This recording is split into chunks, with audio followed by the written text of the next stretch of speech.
In 1920s, there was only one way to get from island to island, by sea. Steamship service was slow and sometimes treacherous. It was time to find another way to do business and visit friends and relatives on the neighboring islands. Seeing an opportunity for this need, the Inter-Island Steam Navigation Company looked to the sky. On November 11, 1929, Inter-Island Airways inaugurated its first scheduled flight between Honolulu and the other islands.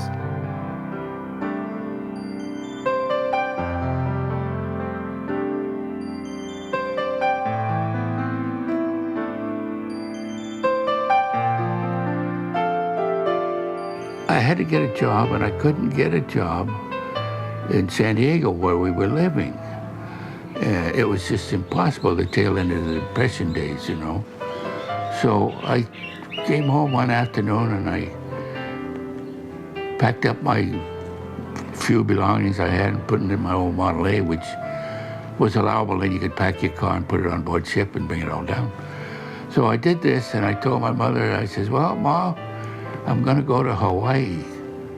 She says, my God, son, what are you doing? She says, they're all cannibals down there. You know? And of course, that's the way a lot of people felt in those days. They all lived in the open land and they were cannibalistic and this sort of thing. And I said, no, no, no. So that's what brought me down, was just looking for a job, pure and simple.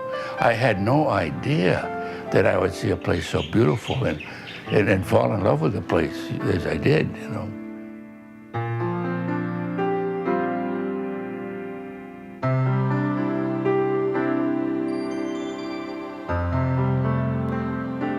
I think the magic of Hawaii was the romance, the romantic intones there of moonlight beaches and wonderful music, Hawaiian music, and seeing dancers. And this was the olden days of wanting to be here where they could enjoy the weather, perfect weather conditions, trade winds, being able to get out in the ocean and try a little bit of surfing. That was what I think drove a lot of people here.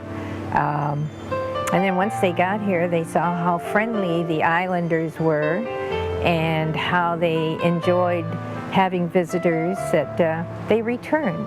Some of them returned mainly because they wanted to see their friends here in Hawaii again.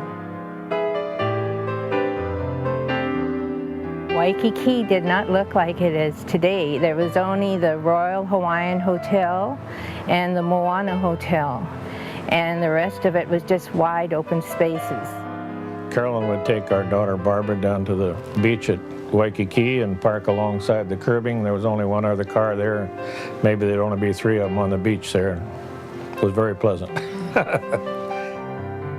There were some small cottages across the street from the Moana, which looked like a California motels in the old days. Was planted grass in the middle with little cottages around in a U shape that were very, very pretty. Lay stands used to be along the sidewalks, and the visitors, the few that came over on the Lurleen and the Matsonia, because they came over by boat, took 4.5 days, and then they stayed here on the island, and then 4.5 days back. But when they arrived, we would serve them pineapple juice at the Royal Hawaiian Hotel and give them leis and have a little dance, and musicians were always there. So that was romantic for visitors. For us, it was fun. It was just fun to see all these nice people.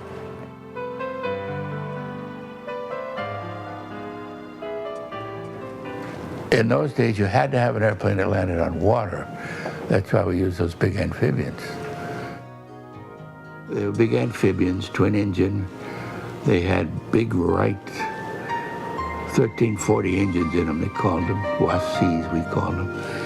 And they were about 80-some feet wingspan, a big airplane. And interior, they had like a leatherette top over the top, no metal, no wood. They had ribs and this thick leatherette black top. And inside they had mahogany side paneling, you know. And then above the windowsill line, they were fabric covered and with cream color or something of that nature. They had a ladder at the back because you had to go up and then down into them through the top because they were seaplanes. And these airplanes would fly about 85, 90, 95 miles an hour cruise. The only problem was that being a high wing, big wing on top, it had a pendulous motion, and a lot of people would get sick when they really wouldn't in a modern airplane. And the fact of being slow, they had a tendency to pitch a little bit. I'm Hannah Stewart. I started with Hawaiian Airlines in 1944, February 1st, 1944. We had Sikorskis at that time. And I started at the Maui airport. Oh, Maui was very quiet. It's like a real country place. Very quiet, nothing. Everybody was indoors and everything was closed up by 6 at night. The runways weren't very long at the time. It was just in the sugarcane field. They opened up a portion and they had to really put on the brakes, you know, when they came in. You just get onto the end, and I used to close my eyes to make sure he stopped on time, you know.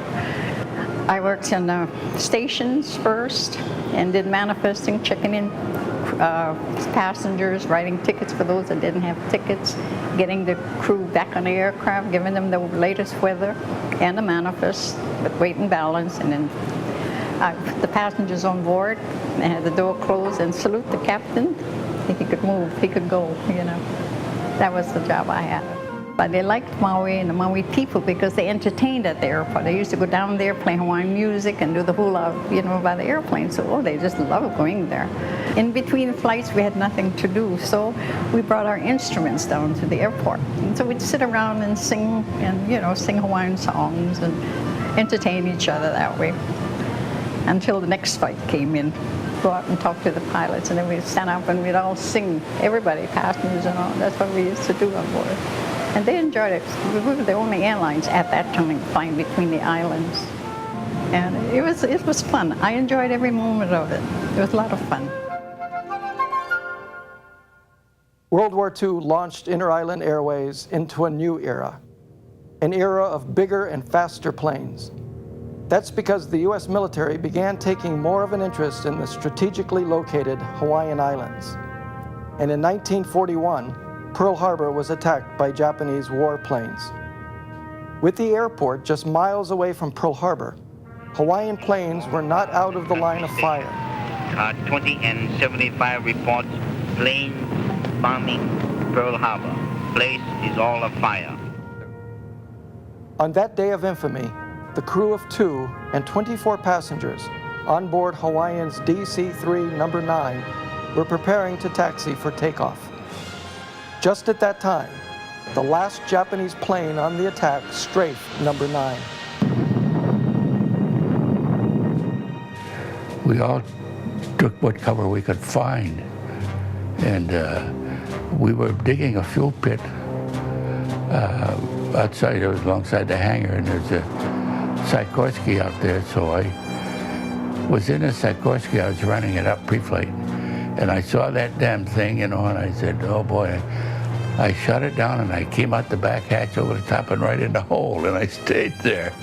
And they all went over us, except this one fellow. He peeled off, and he had a ball by himself. He wasn't after shooting people, he just wanted to shoot our airplanes up. In his first pass, he hit one of our DC-3s on its left side. He was using explosive bullets, and the bullets went through the airplane and exploded inside, and God, it was like shotgun shells on the other side. And in that process, he put the left engine on fire, started to burn, and he made his second pass, and he only made 2, came around, made his second pass, and he put the fire out, by God, by shooting again. It was in, believe it or not, as a matter of fact. What happened? How did the fire get put out? When he was firing his second rounds, made his second run, one of his shells, I guess, popped the fire extinguisher and she put her out. In 1941, Inter-Island Airways changed its name to the name as we know it today, Hawaiian Airlines.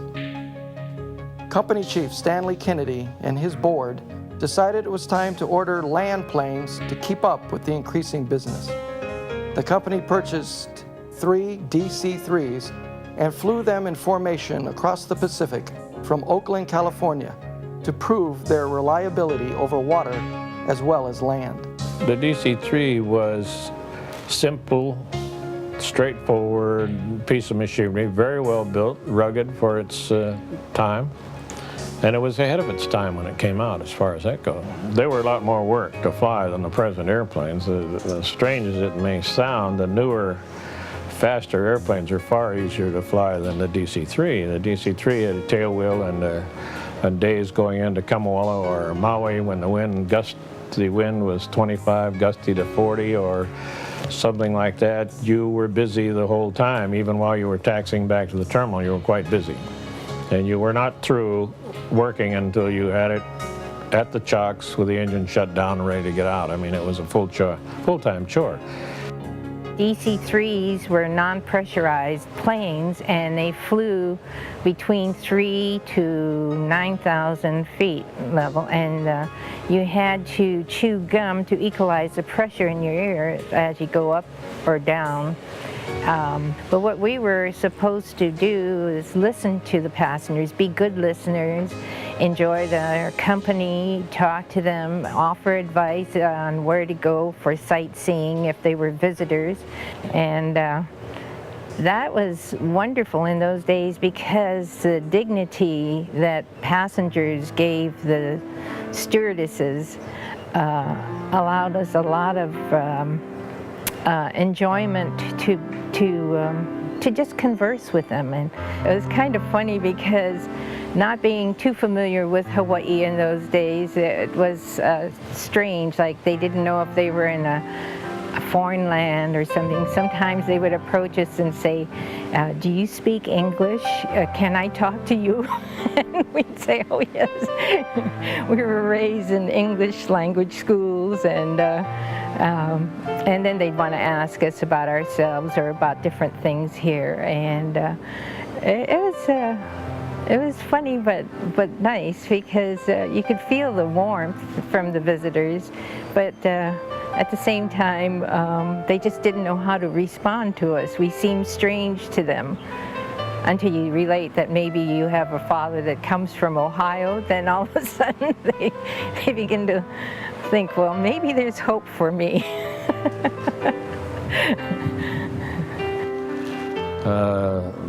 There are many people in the United States that have never been farther than 25 miles away from where they live, or 50, until the airplane. Now they'll have a tendency to visit relatives because they can get it certain times of the year. They offer good specials, they can travel. But generally, you don't go that far away from your home, except when you're on vacation. In those days, the only people who got to do that were people who had an awful lot of money that could afford to buy a month or 2 months trip on a steamer.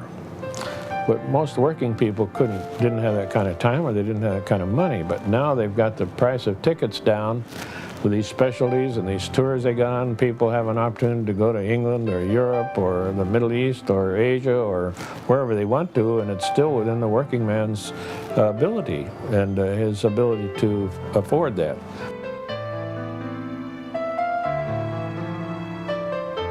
Today, you can hop on Hawaiian airline flights to Los Angeles, San Francisco, Seattle, Portland, Las Vegas, American Samoa, and Papeete, Tahiti. I can't say that I was ready to retire when I had to, but I also knew it was a fact of life. So I did. I made my last flight. And I have to say there's really nothing the matter with retirement since I'm in my 19th year that you can adjust. You can adjust. You can go out there and get in the airplane, go wherever you want to go, and you don't have to do the work. Hawaiian Airlines, wings of the islands.